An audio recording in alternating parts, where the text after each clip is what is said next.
Hey, Team Healthy. It's Wednesday, and I'm so glad to be here with you. Okay, last week, a lot of you know, I, I accidentally turned my live feed on about 10 or 12 minutes early, and I was just getting ready. And y'all were thinking, what in the world's going on with Carter there? I actually turned it on time this time. So I'm feeling like I'm making progress. I tell you what, aging it's not what it's cranked up to be. Sometimes, actually, I like being my age. But last week is just kind of one of those senior moments. You know how it goes. So, anyway, I'm glad to be here with you. Hey, over here in America, it's the 3rd of July. Thanks to you Brits, we now have what we call Independence Day. We love our British friends, but yeah, we needed to kind of go ahead and say let's do things side by side. About 250 or 60 years ago, something, whatever it was. Anyway, we're going to have a holiday tomorrow and our Independence Day. So I know a lot of folks here in the United States, and that's only about 59 or 60% of our audience. But we're going to do some cookouts and have fun and games and fireworks and parties and stuff like that. So it'll be a nice day. Today's the day before. So anyway, we're going to have a good one. Okay, now most of you know that whenever I pick up the questions that come through on all the different feeds that we have, I like to put together a theme, and then we're going to look at questions here that relate to that theme. Today, I want to focus on the fact that narcissists simply don't think like you. Uh, Jokingly, but not really jokingly. One of the things I often tell people when they're engaging with narcissists and they just keep getting bumfuzzled on things is that your problem is you don't think like a narcissist. And it's kind of like, well, I'm glad I don't, but I need to know how they think. You see, narcissists will come toward you with their own separate agenda and their own tendencies and all, and they've got their reasoning and rationale. And if you're trying to say, well, let's apply some normalcy, then you're not going to always match up very well with that person because they're thinking, no, let's apply me. Because that's what narcissism is all about, me and being in control and staying in the superior position. And they're very willing to manipulate you.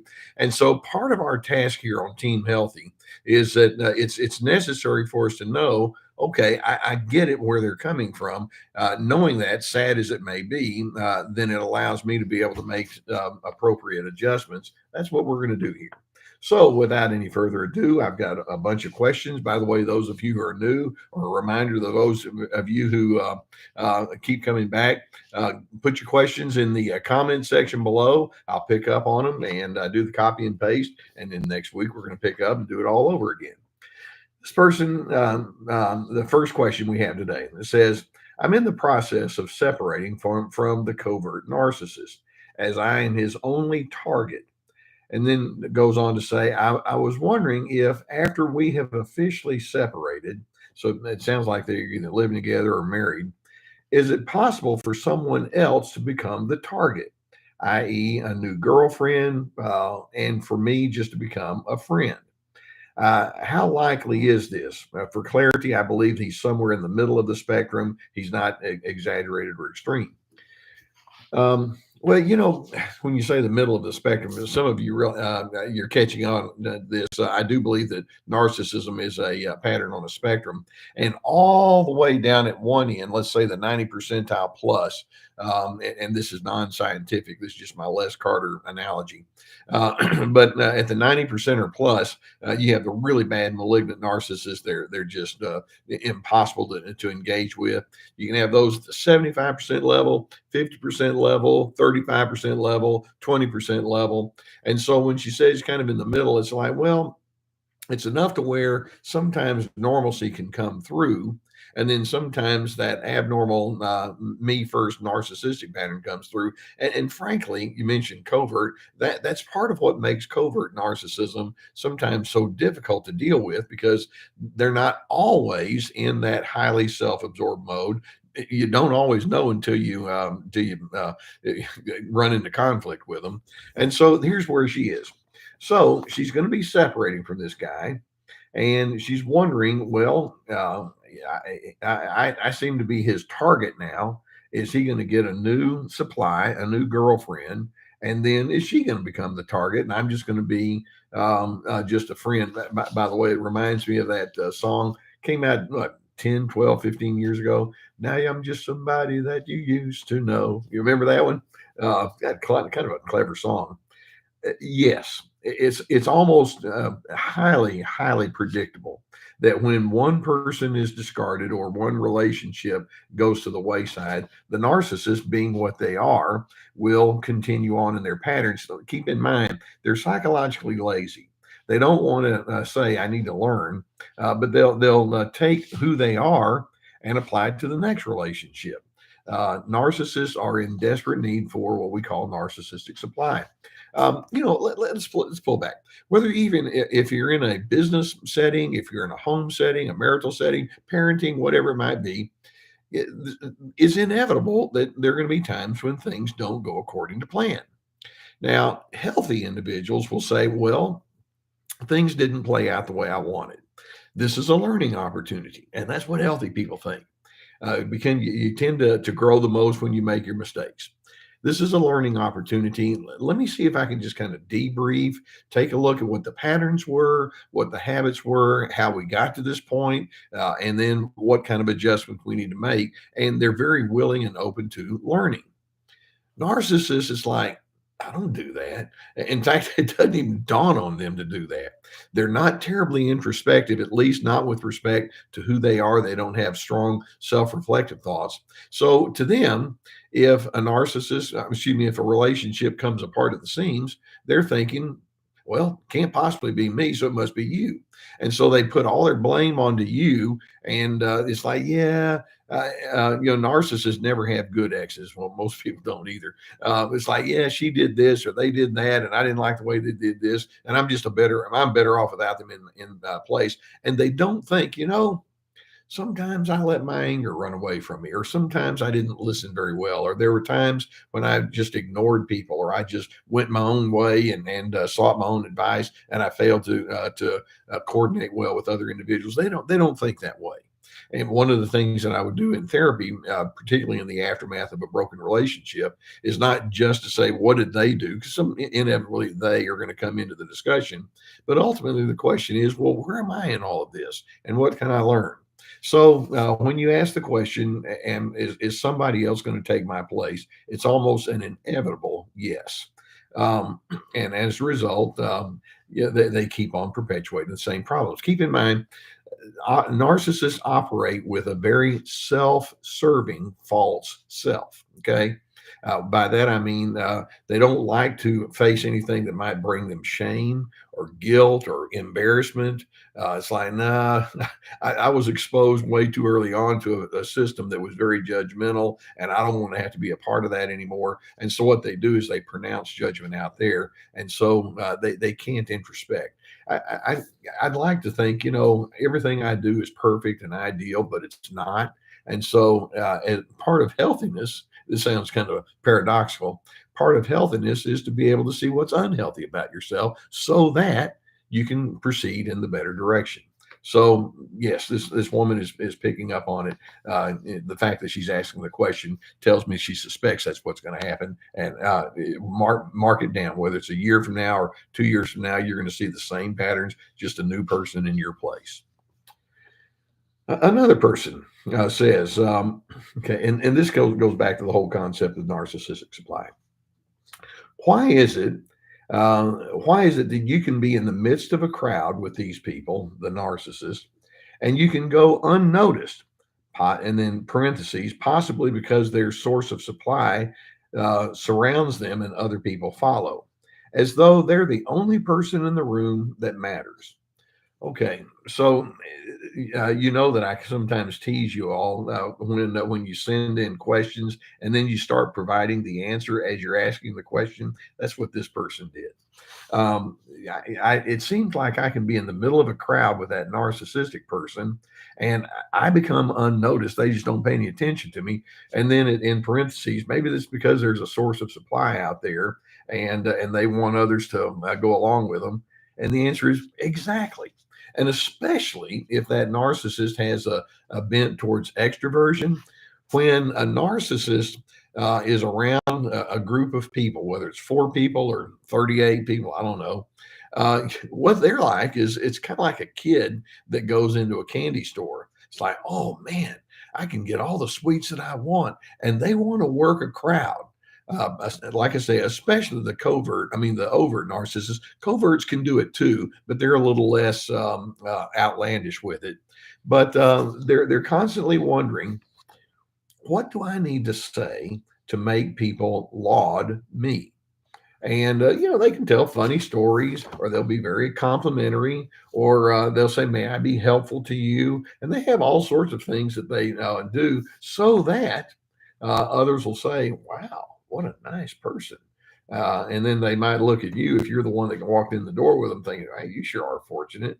And then what they'll do is they'll take that as, see, everybody else likes me. You don't, but everybody else does. And so it's a game to them. And of course, the biggest problem that you have is, well, you see them behind the scenes when the lights are not on, when the spotlight is not there. And you see when they throw a temper tantrum, you see them when they're disruptive, or when they're stubborn or non-cooperative, or they just disappear, or whatever it might be. They tell lies. And the narcissist thinks, I don't need you. And so they think, I want to be around people that don't know that stuff about me, and I want a clean slate, and I want to just be able to impress folks in ways that are suitable to me. Whereas, if you're a healthy person, this goes back to narcissists don't think like you. Sure, you're going to be around certain individuals, and I'm hoping that you would have the notion that says, well, when I'm around people, ultimately, I'd like to be around people that perhaps as time goes on, we can know each other more fully, and we can know each other honestly. So I enjoy being in the presence of other individuals, because I enjoy cultivating healthy and growing and accountable relationships. Narcissist thinks, no, I like getting supply. And so you kind of answered your question even as you asked it. Okay. And so they just turn on the charm. And like I say, they don't want your input because you know too much. Okay. This next question is one that I receive fairly often. And let's see what we do with it. This person says, hey, Dr. C. Hello. Hey. Is it ever okay to tell a narcissist that he is a narcissist? Does it depend on how far on the spectrum he or she is? I don't know of a single time, and maybe somebody could refresh my memory, when someone went up to a narcissistic individual and says, I've determined you're a narcissist. And then that narcissist came back and said, hey, thanks for the input. What makes you say that? Or how might I learn? Have you ever had a situation like that? You go and say, hey, you're a narcissist. And they say, oh, good input, good feedback. They don't do that. And so you ask, is it okay? Well, it's an option, but it's not going to work. Because let me digress for a minute. You know that in the last number of years, the word narcissism has become very popular to the point where it is, in fact, overused. When I use the term narcissism, I'm using it as a kind of a shorthand way of describing the dark side of human nature. And so the reason I have so many different angles and discussions and videos is because human nature is just, it just always comes up with, gives me all sorts of angles to look at.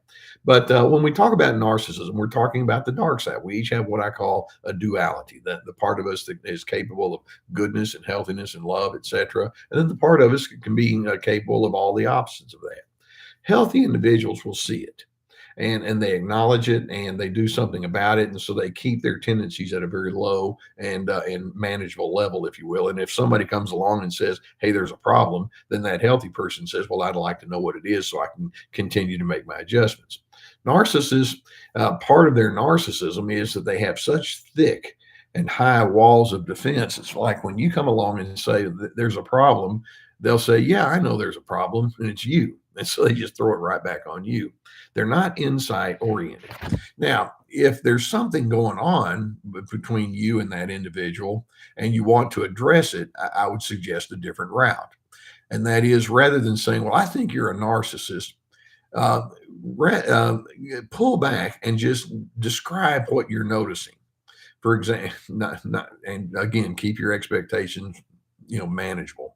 Rather than saying you're a narcissist, you might say something like, one of the things that tends to happen between you and me is as I'm talking to you about something that's important to me, you tend to interrupt me a lot. It would be nice if you would allow me to finish a thought.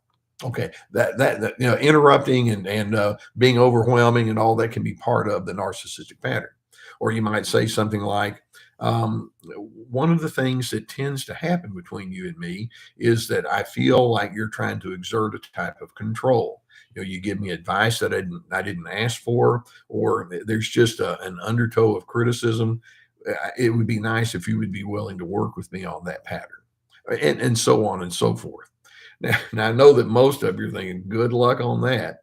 Because most people, if they're strongly narcissistic, if you even if you are as constructive and descriptive as you possibly can, they'll probably in their narcissism come back and think, well, what do you know?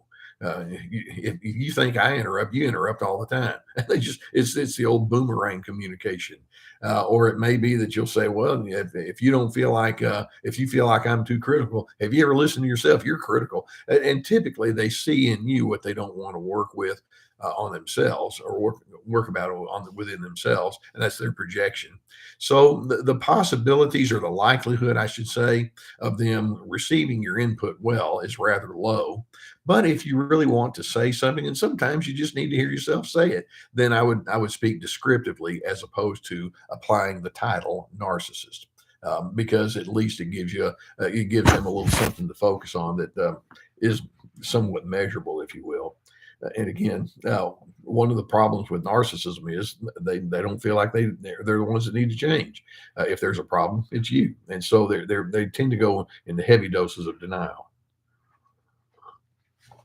Um, okay. Uh, all right. This next one, and I kind of I think I kind of had figured out what this person is asking about. But this person says, I'm a woman who has a girlfriend who goes out of her way to convince me to join her in either illegal activities or to do things like drinking like there's no tomorrow. I'm thinking those illegal activities might be something about drug use that would be obviously against the law, or bending rules with respect to who knows what. So okay, not a good start, not an opening line. The girlfriend tries to convince me to either join her in illegal activities or to do things like drinking like there's no tomorrow. I don't drink, and she knows it, and I don't judge her if she wants to drink. Why does she seem so intent on sucking me into her schemes? Okay, great question. Um, I think I shared with you just kind of one of these seminal moments. This was years ago, where my wife and I were going to meet a couple at a Mexican restaurant, and I don't drink very much.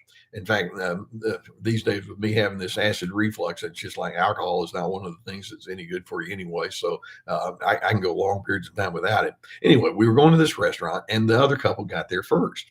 And when we sat down with them, the husband looked at me and said, hey, I ordered you a beer, and there were two beers sitting there. And I don't drink beer that much anyway. College days doesn't count. And I just politely said, well, thank you, but I had already mentioned to my wife I wasn't going to have any kind of alcohol that night, and he wouldn't let it go. Come on, you can do it. I've already got you one. It'll taste great. And it's like, no, that's okay. Lucky for you, you get to drink two instead of one. And he wouldn't let it go. And it's like, what's the deal? And so I know that there are times when it's like, you have to be like me, and you have to think like me, and you have to have the exact same priorities as me. And if you come back and say, well, with all kindness, just like she said, I'm not going to judge you. You just be what you are, but I'm going to be what I am. So, the narcissist is like, that's not good enough. Now, taking it a little bit further, when you have somebody when you say drinks like there's no tomorrow or illegal activities and all, many narcissists have a history where they were exposed to shame messages. Here's what you'd better be. And if you're not what I tell you to be, then there's something dreadfully wrong with you. And some of them can have a defiance. It's like, oh, yeah, let me tell you. And a lot of times narcissists can go into a nobody tells me what to do attitude, and they can get defiant and rebellious. And so one of the things that allows them to then feel good about their rebellion and their non-compliance is to find a partner in crime, and that's you. And it's like, yeah, I want you to be every bit as disruptive as I am, because when the morality patrol over there comes along and says, oh, they don't want to be the same as me, then we can team up together and we can beat them. And so they think in those scheming kind of terms. And you're over there thinking, that didn't even cross my mind. But narcissists, they like being outside somebody else's box. They want to put you in the box, double standard, but they don't want to be inside anyone else's box. And so they can go into rebellion and they can just decide, well, nobody tells me what the rules are. And then when you say, well, here are my parameters, it's like, well, then you're stupid, which is them applying their rules to you. They don't see the inconsistency there. And so they're in a rationalization mode. They don't appreciate your own individuation, your own distinctions. It's like, you need to be inside my mold. And I'm hoping that you can think, well, put the mold out there, but I won't have to jump into it. And if this person continues to do this over and over, you don't have a friend. That's not a friend. That's somebody who's just wanting to use you as as somebody that just kind of goes along with their schemes. They want a flunky, they want a flying monkey, whatever we want to call that. So that is not at all a good sign. Okay, the next one. This is another interesting one, and I've had this happen to me before too. This person says, "I have a question." Okay, I'm reading it. Is it common for narcissists to perceive relationships as more intimate than they really are? To clarify, let's say the narcissist knows someone who they perceive as a good friend, but in reality, they barely know each other. And it's like, oh, that's not terribly unusual. For example, I may talk with somebody who has gone on a date, or they met somebody at work, or they're in an organization, and it's like, yeah, I had a conversation with this person, and man, we just hit it off. And we're like two peas out of the same pod, and we're sisters with different mothers, or things like that. Man, this is greatness. And it's like, well, okay, so you had one or two positive experiences, and so that means that you're going to have this close, intimate, sharing, connected kind of way. And narcissists can be highly impatient. They have such a neediness for somebody to come out and say, I affirm you for what you are, that when someone comes along and says, hey, I like the same thing you like, they're thinking, oh, good. This means that I have now been completely affirmed, and somebody likes me, and somebody thinks that I'm really cool. I want to have more of that. It's like, slow down. And it just takes time for relationships to build. The old saying, one robin does not a spring make. You ever heard that one? It's actually on an IQ test. But just because I see one robin doesn't mean spring's here. Just maybe that one robin's there. And just because you have one episode where something seems good, it doesn't mean that all of it is going to be good. But they tend to think in all or nothing kinds of terms. By the way, we'll flip it around on the other side. Many times, if you're with that narcissist, if you have a negative, like if you say, well, I don't really agree with that, or that's just not where I am, then they can think, well, then the whole thing's off. This is terrible. This is no good. And as a result, they're so desperate for affirmation and confirmation that they'll jump all over it. Even if there's a shallow indicator that it might be there, and they can run away from it, even if there's a simple thing that they just can't, a difference they can't come to terms with. And so that's the binary thinking. That's the neediness. That's the impatience they have. Relationships simply take time. They take work. And so if you have a pleasant exchange with other individuals, it's like, well, I look forward to seeing them again. And then if you have several that string together, it's like, hey, good. This could be something we can build upon. And typically it's going to take some time and a lot of exposure to pluses and minuses. By the way, you're going to know most about how well you can get along with one another when you see each other in differences. And so narcissists, they tend to squash you or squelch you or run whenever differences are there. So a number of kind of things need to occur before we can say that intimacy is more and more realistic. Narcissists don't have that kind of patience. They have what I refer to as psychological laziness. They don't want to put in the hard work. They just want the results, and they want it now. So that's not at all an uncommon kind of thing. There's this one lady, just a complete aside. She was 40-ish, never been married, and was one of these that would just gush and say, "Oh, you're the most wonderful person I've ever met." And she would come and tell me, I had a date with this guy, and we met at 6 o'clock on Friday evening, and we talked until it was like 4 o'clock in the morning, and we had no idea that the time had gone by that quickly. And it was just, I think I found that one, and it's like, and we talked about everything. It's like, well, that doesn't necessarily mean it's a great thing. It could be that's just kind of a little rush. It's a little limerence, being in love with being in love that's going on there. But sometimes they just don't quite catch on. All right. Another. This is a tough one. Okay. This person says, I have a question. Excuse me. The next one. I learned that a close friend of mine, whose wife is also a friend, had a months-long affair. He's spoken to me about it sheepishly and said it was a mistake. Now he just wants to continue as if it was just a blip. His wife is devastated, and so am I. How do I convey how hurt I am without seeming as if I'm putting a guilt trip on him? Okay, that's a conundrum. So, here you've got a couple that you have engaged with apparently for an extended period of time, and you find out something about an extramarital affair. See, let's keep in mind, and this may be something that man who had the affair just isn't appreciating very much. Affairs aren't just about sex. I mean, sex is involved, obviously. That's what makes it an affair.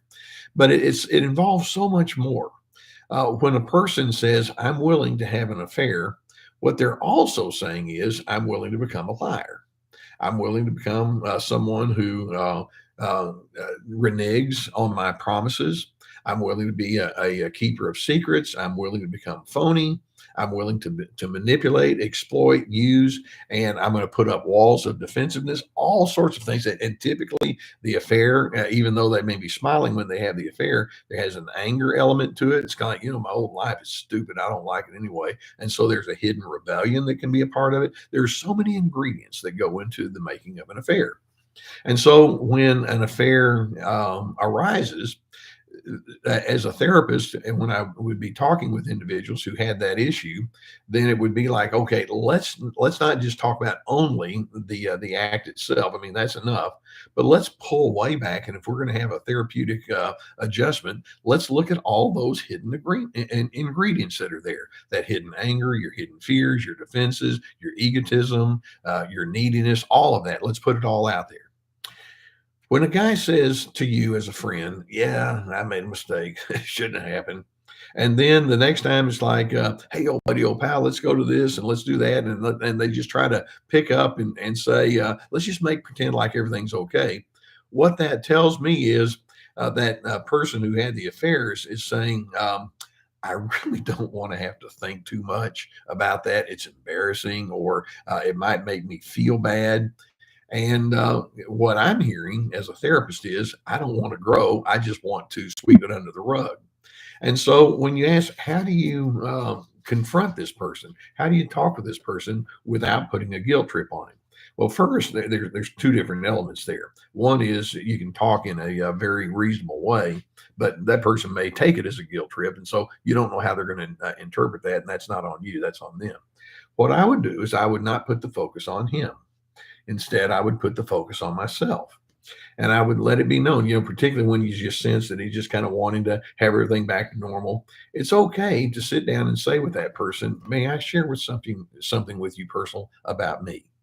And that is, I'm struggling with how to respond to the news that has come out about you and the affair. And one of the things I know, and he said, this person says, and his wife is also a friend. Let's call her Jane. One of the things I know is that Jane is she's struggling, and I want to honor the fact that she's trying to figure out where she's coming from. And as a result, I want to be tuned into her needs, and I want to just kind of sit back and think and reflect about where we are and how we can proceed. And I hope that you would be willing to do the same thing too. I would encourage you to get the therapy that you need, and all like that, and just say it. This is what's going on in me. And that guy may say, "Hey, look, what's done is done, and quit bringing up bad news." And it's like, I'm not trying to bring up bad news. I'm just simply saying that's where I am. And I'd like to have a relationship if that would be possible. In my mind, I'm thinking it's predicated on you showing some insight. And I actually, I had a friend, this is 25 years ago,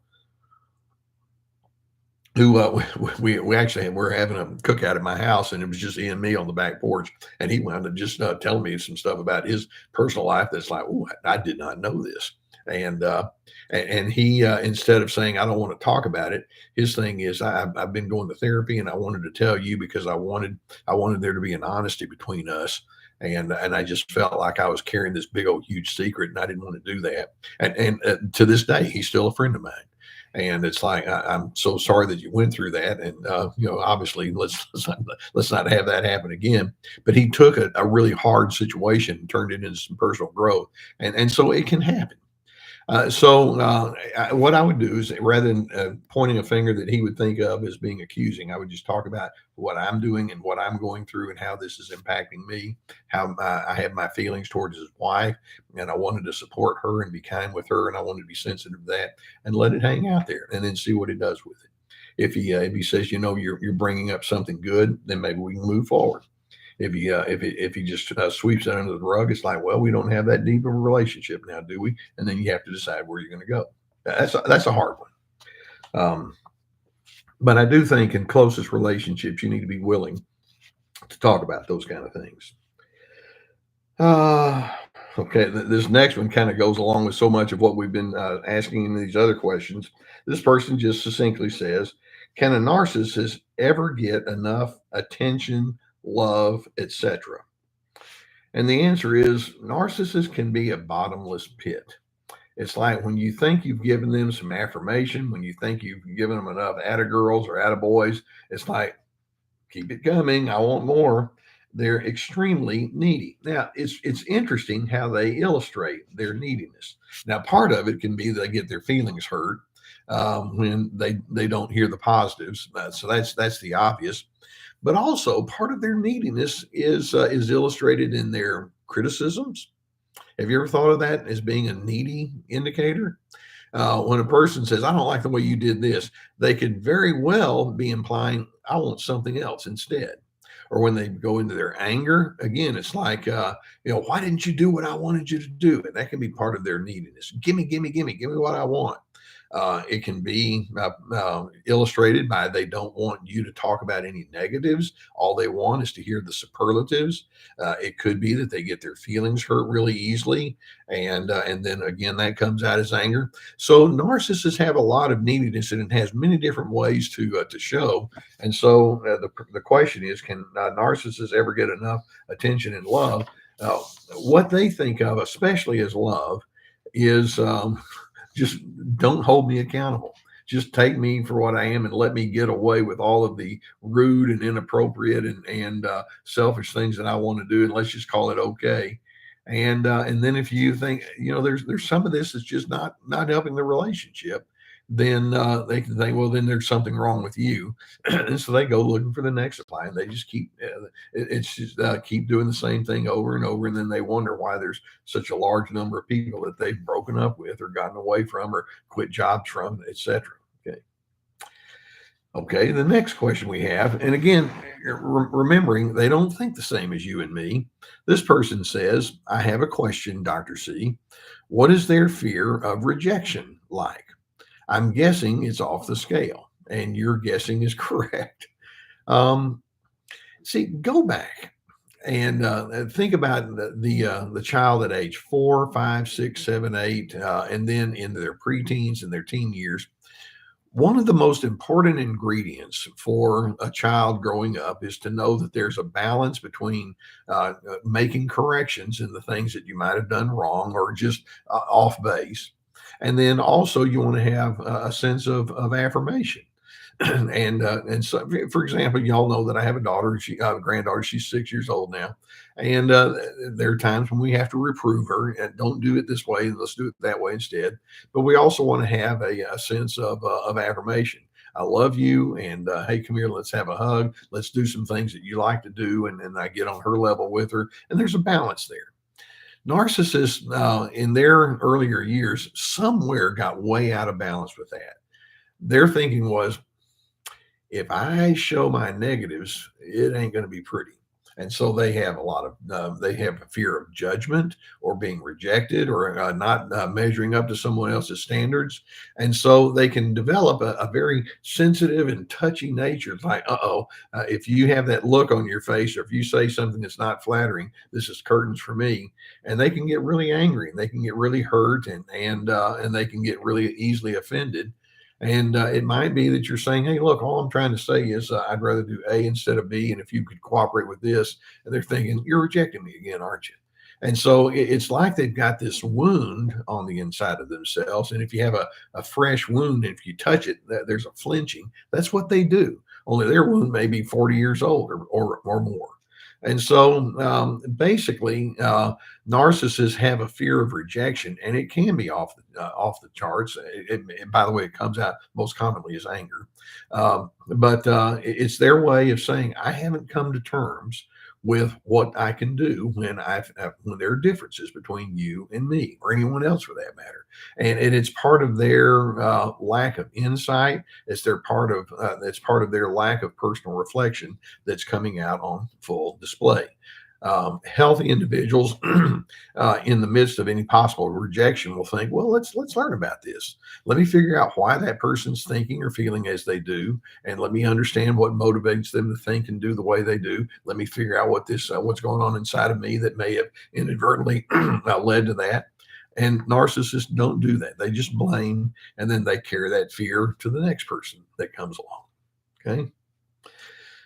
Okay, this next one. This person says, how do I tell if I'm dealing with a sociopath? And then they go on to say, triangulation and gaslighting seem to be part of their favorite spin. Well, sure enough, you know what triangulation is? Triangulation is you have me and you, and then the narcissist can bring in a third party and work that person against you. That's triangulation. Now we got three of them. I'm trying to get this person against you and with me. And so they try to work people against you. So yeah, that's part of it. And then then gaslighting. You know, the narcissist can call into doubt about decisions you've made or preferences you have or interpretations. Like, where'd you come up with that? So those, in fact, are part of it. But when we talk about the sociopathic person, I'm kind of alluding to it already, but one of the biggest words that I would use that is part of sociopathy is the word schemer. These individuals are kind of always thinking, how do I get an advantage over you? And then add to it, they have a very poorly developed conscience. Now, it's not that they don't know right from wrong, because most of them do. And in fact, some of them grew up in an atmosphere where that was over taught. But it's kind of like, I don't really care right from wrong. What I care about is me. And so their lack of conscience added to that scheming tendency is not a good combination. And these individuals tend not to learn from their mistakes. For example, they may have bad temper tantrums, or they may do something that undercuts other individuals. And someone says, hey, we need to figure this out. It's like, no, I don't need to figure it out. You do. And so they just keep on doing the same old maladaptive things over and over. They have zero or very low appreciation for authority or accountability. To them, it's like, if you're trying to be an authority, that means you're trying to tell me what to do. And I'll tell you what, nobody tells me what to do. They can be glib, they can be flippant, they can be attracted towards superficial means of looking like a success. You know, the guy with the red car and the gold chains and all of that. I mean, there's multiple things like that as part of sociopathy. And so it's more than just, it's bad enough, triangulation and gaslighting. They bring all those other ingredients, and then when you realize this person not only does not learn, they kind of take delight, and they think they're really cool by being counterculture with you anyway. It's like, you are not going to put me in any kind of mold. I'm telling you right now, I'm my own person, and morals and all the ethics and all like that. It's like, yeah, I'll go into that space if it suits my purpose. If not, then we'll bend it. We'll toss that out the window. That's a sociopath. Okay. And I know that multiples of you are dealing with narcissistic individuals who also have that sociopathy on top of it. Okay. All right, let's do one more question. This person says, okay, this goes into the same direction. What can we say that the malignant narcissist's sole purpose for interacting is to maneuver the other person into being a better and more compliant source of supply? Okay, I hope that made sense. The malignant narcissist, they want to maneuver other individuals to be a more compliant source of supply. Um, Narcissists, and especially the malignant narcissists, uh, they have a need for control. They have a need to be superior, and they're incredibly selfish. And frankly, they don't care if addressing their needs hurts you. They don't care. In fact, it's like the more you squall or the more you squirm and say "I hurt," it's kind of like there's a sadistic element. It's like doesn't bother me. In fact, I kind of like to see you squirm. So when you ask, is